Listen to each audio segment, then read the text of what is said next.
Here we go. Confidence is the key. I'm in Bozeman, Montana about a month ago, driving in an Uber, going to a restaurant. All of a sudden, I see this kind of grungy guy walking down the street, and I see him with a burrito. And I look and I tell my wife, you know what? I really think a burrito is the perfect food. And she doesn't like to play these games. So she goes, okay. And I go, what do you think? She goes, I don't like to play these games. So I start pondering around in my head. And I really think a burrito is the perfect food. And so confidence is key. I'm going to confidently say burrito is the perfect food. And you're probably saying, why? Well, let's think about it. It's got its own carrying case, the tortilla. It's got its own packaging. You can eat it hot. You can eat it cold. If you've never eaten a cold burrito, you're a liar. Okay. You can eat it wet with sauce where you need a fork. You can eat it with no wetness where you don't need a fork. You can put vegetables in it. So if you're like a vegan type of person, you can put a lot of meat in it. You can go bean, you can go cheese, you can do whatever. You can have it for breakfast, lunch, or dinner, or dessert. I don't care what you want. But do they have dessert burritos? That I didn't check on.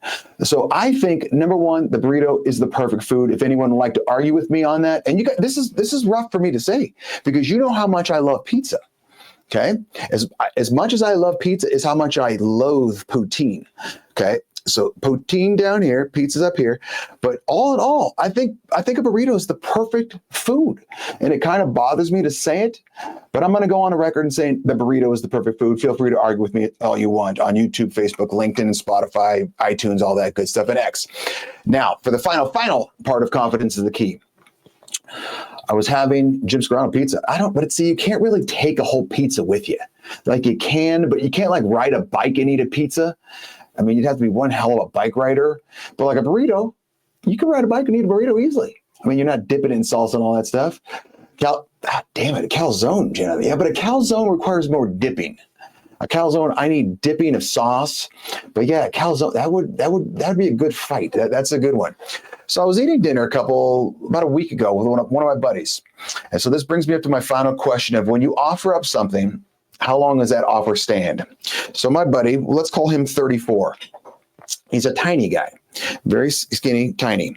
And we're sitting there. We've got our wives there. I think there may be a couple of other people there. And he was eating mozzarella sticks. Now, as a bigger human being, I'm always eyeballing the table. I'm looking around, I'm scoping to see who's eating what, who's not eating what, so I can see if there's any leftovers, because it bothers me to see leftovers go to waste. I want to eat. I like to eat. It's one of my passions in life. So he gets down to this last mozzarella stick, and he says, I'm done.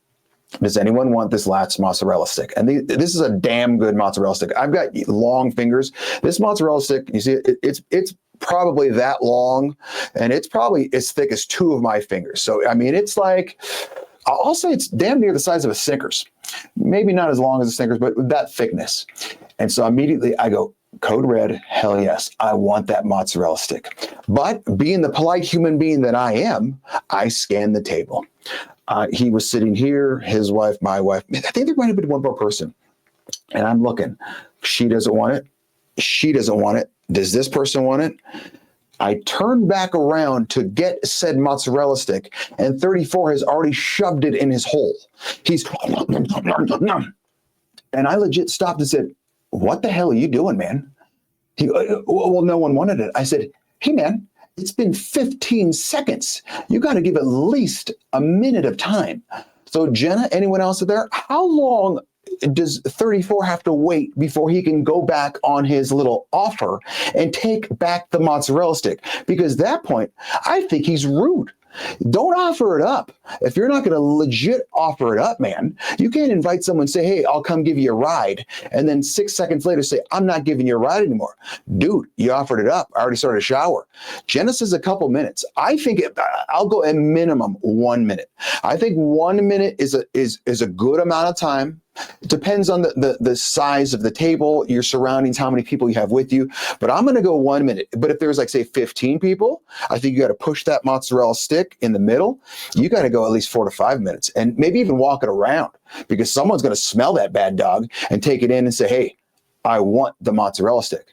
So needless to say, 34 got the mozzarella stick. I got a good segment for confidence is a key.